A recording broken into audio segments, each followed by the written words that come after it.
Hello, and welcome back to Scholastically Natalie, where we talk about books, writing, reading D&D, and sometimes other things. Today we are continuing on with Into the Land of the Unicorns by Bruce Coville. Before we begin, I'd just like to say R.I.P. to my poor book that I'm reading this out of. The spine is so cracked that one of the pages in this chapter is just not attached. Clearly it was well loved when we were small. And in this video, we are reading Chapter 8, Delvers. A band of delvers, at least a dozen of them, stood in the shadows at the edge of the clearing. Each was holding a spear topped by a wicked-looking metal point. Kara held her breath. Even if her friends managed to stand against these numbers, which seemed unlikely, she could not imagine them coming through the battle unscathed. She began to tremble. Though she had only known them for a day, the idea of any of them being hurt was more than she could bear. She tried to force her mind to erase the terrible images it was creating. Images of Lightfoot being speared by a delver, falling, bleeding. Stop it, she told herself. You have to be ready to help. The thought astonished her. How could she help in the fight that seemed to be brewing? Yet she realized that she had no choice. If battle came, she would join in. The two groups stood staring at each other for a long moment. Then, to Kara's astonishment, 3 of the delvers carefully placed their spears on the ground. Holding their empty hands before them, they took 10 steps into the clearing. Kara edged closer to Lightfoot and laid her hand on his flank. "What's happening?" "I don't know. Just listen. I can't talk to you now. I have to pay attention to the enemy." She made no response but kept her hand in place. One of the delvers spoke. His voice was harsh, and the words Kara heard held no meaning at all, but through Lightfoot she understood the delver to be asking if they could talk, rather than fight. Lightfoot dipped his horn in response to the delver's request. The Dimblethumb growled suspiciously. The Squidgem seemed to have disappeared altogether. Kara wondered how the unicorn would communicate with the delvers. Would he have to pierce their hearts as he had their own? To her surprise, he was able to approximate their language with sounds made deep in his throat. What business do the children of the earth have with Lightfoot, son of Dancing Heart, son of Arabella Skydancer? She blinked in surprise. Was Lightfoot the queen's grandson? "My name is Nedzik," replied the Delver spokesman, his huge eyes shifting from side to side as if he was expecting trouble at any moment. "I come to you on business that is shameful, but necessary." The other delvers muttered nervously.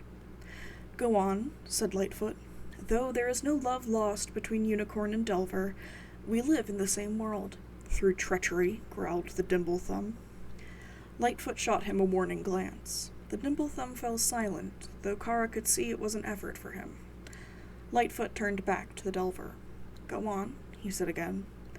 Nedzik hesitated. He looked as if he was considering dropping the matter, or simply fighting instead. The others shifted uneasily. Finally, he spoke again. "Though we live in the same world, many of my people hate the unicorns so violently that they would do anything to strike at them. They would do this even if such a blow might bring great damage, even destruction, to all of Luster." He paused, looking behind him to the others, then continued. "That is the way things stand now.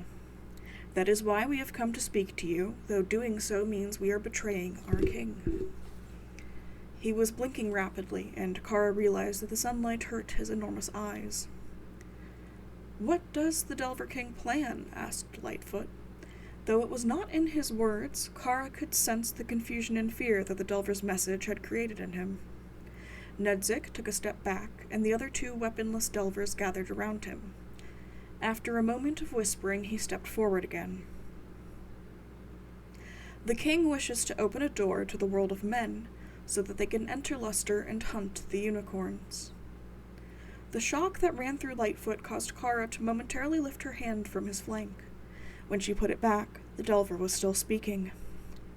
A thought long in his mind, but until now he did not have a way to implement it.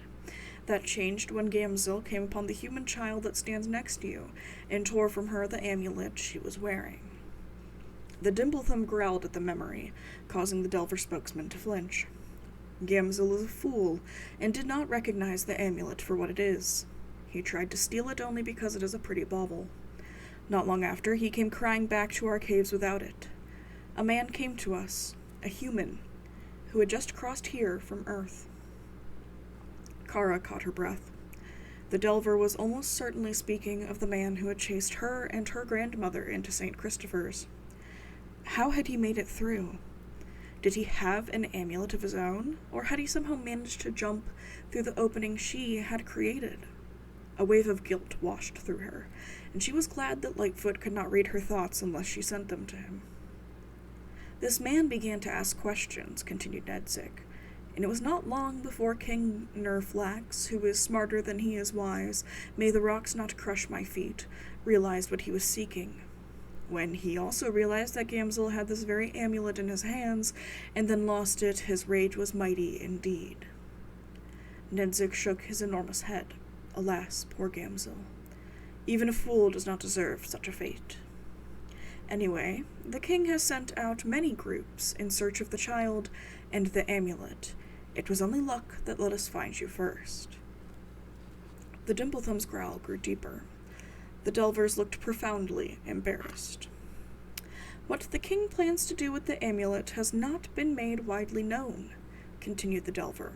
Those among us who do know his intentions are disturbed, but for the most part willing to go along. My cousins and I think this is madness. We believe that flinging open the doors will mean death and destruction for all of us. Make no mistake, what we do now is treason. Should the king discover us, should word of this reach his ears, it will mean our lives. But so, we believe, will the success of his plan. He seeks the child and the amulet. You must flee. Flee with all speed. Flee with one eye before you and one eye watching behind. If you let the amulet fall into the hands of my people, the madness of our king will bring doom to us all. He began to back away from them. Wait, said Lightfoot. Nedzik took another step back, then paused. We must go. Every moment we talk with you, rather than fight you, we risk our lives. You have our gratitude, said Lightfoot, bowing his head. He hesitated, then said, Will you travel with us? Should we meet others of your kind, the battle may go against us. If you truly believe your king's plan will cause such disaster, help us avert it. That we cannot do, said Nedzik, and Kara could sense a note of regret in his words. We have done more than we should, as it is. He paused and then added, We can do this much more. We will point the chase in another direction. That should give you some time. Use it wisely. With that, the creatures faded into the forest so swiftly and completely, it was as if they had never been there at all. The Squidgem came racing down a tree. Nasty, fooey, strange Hacha, no good trust him? He chattered, his lush gray tail twitching violently. Lightfoot shook himself, a shudder that ran from his shoulders through his flank, and muttered, This is enough to make me wish my uncle were here. What do you think we should do? Growled the Dimplethumb. Head for Grimwold's cavern as fast as we can. It's the closest safe haven. Besides, we may be able to get a message to the Queen from there. How? Asked Kara. Talk later, cried the Squidgem. Now, shake butts, move feet, Hacha, get going. The Squidgem is right, said Lightfoot. The sooner we're away from this place, the better. And we have at least a 7-day journey ahead of us. Not necessarily, said the Dimplethumb. There is a shorter way. Lightfoot snorted. Shorter, certainly, unless she catches us. In that case, we will never get there at all. She? Asked Kara nervously. Fire throat, squeaked the Squidgem. He began to run in circles around Lightfoot's hooves, crying, Run, hide, cover butts, not safe, Hacha. Lightfoot sighed. Of Lester's 7 dragons, Firethroat is the oldest and wisest. She is also the one least to be trifled with.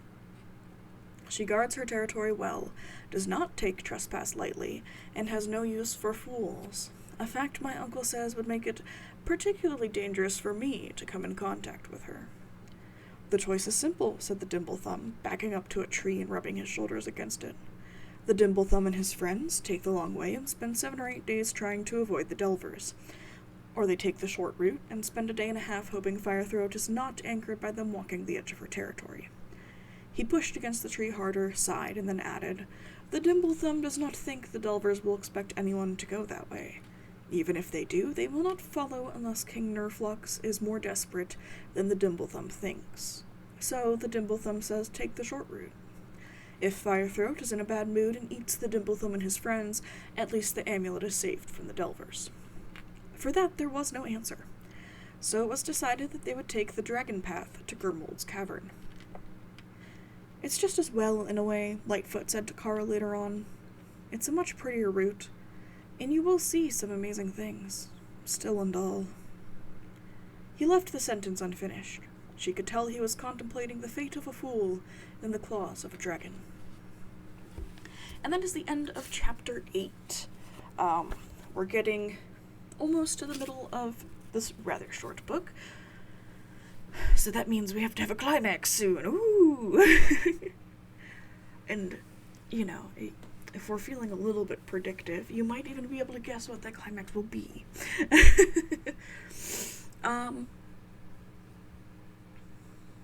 I was very productive today. I'm rather proud of myself. I thought that me sleeping most of the day, I don't know what happened to me. I, tired myself out yesterday going to estate sales, which was great. I didn't get that much stuff, but the stuff that I did get was a good price and very useful.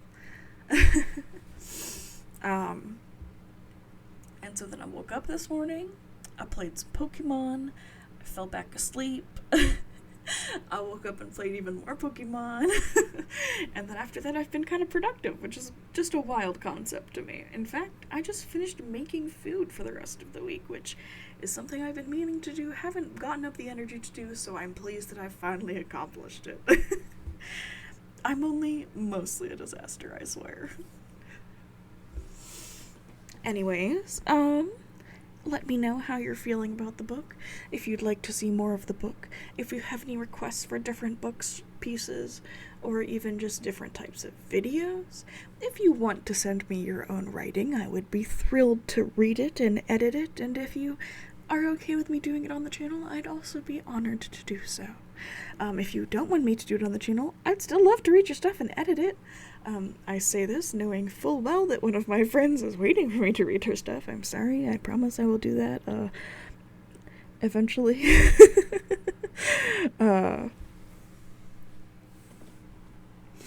And beyond that, I hope you've all managed to stay warm. It was pretty cold today, which meant that I was just randomly turning my heat on and off depending on how sweaty I was or how not sweaty I was.